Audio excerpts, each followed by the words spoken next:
William சைமூர் என்கிற ஒரு தேவ மனிதர்.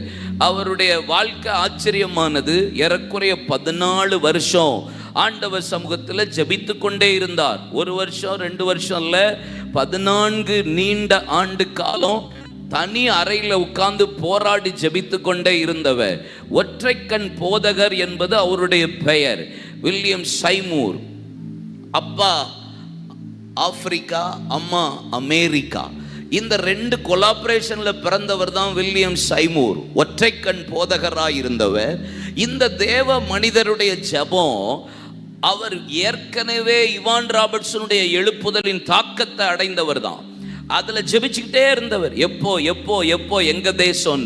அவர் ஜெபிக்க ஜெபிக்க ஜெபிக்க ஒரு நாள் ஆவியானவரை குறித்த வெளிப்பாடு அவருக்குள்ள வந்ததுனால அதை தன்னுடைய திருச்சபையில பிரசங்கம் பண்ணுகிறதற்கு போதகரிடத்துல நேரம் கேட்ட போது அவர் கொடுக்கிறதுக்கு மறுக்க பல நாட்கள் இந்த போராட்டம் போக கடைசியாக அவருக்கு கிடைத்தது 10 நிமிடம் மைக். அந்த 10 நிமிடத்துல அவர் பேசினது 5 நிமிடம்.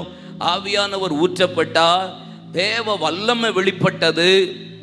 பெந்தைக்கோஸ்தே எழுப்புதல் என்கிற ஒரு எழுப்புதல் அப்போஸ்தலர் 2ஆம் அதிகாரத்தில் வந்தது போல மீண்டும் ஒரு பெந்தைக்கோஸ்தே எழுப்புதலை வில்லியம் சைமூர் மூலியமா கர்த்தர் உண்டாக்கினார்.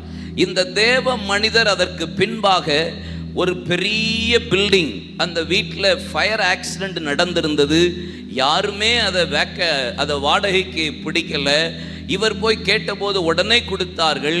ஃபயர் ஆக்சிடென்டான அந்த வீட்டையும் பில்டிங்கையும் யார் வாங்குவான்னு சொல்லிட்டு இவருக்கு சும்மா கொடுத்த போது இவர் நடத்தின கூட்டங்களில் திரள் கூட்ட ஜனங்கள் வர ஆரம்பிக்க கையே இல்லாம ஒருத்தன் வந்தான். கையே கிடையாது.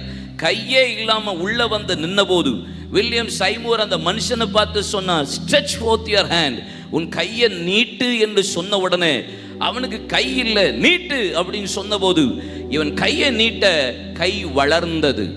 கால் இல்லாதவனுக்கு கால் வளர்ந்தது. ஒரு காலே இல்லாம கையில கட்டையோட நடந்து வந்த ஒரு மனுஷனை பார்த்து வில்லியம் சைமூர் சொன்னார், போகும்போது ஷூ கடையில ஷூ வாங்கிட்டு போ அப்படின்னு சொல்லி திரும்பி அனுப்பினார்.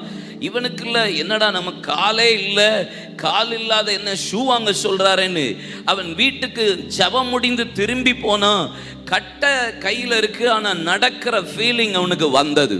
அப்பந்தான் அவனுக்கே தெரிந்தது கால் வளர்ந்திருக்கிறது என்பதாக.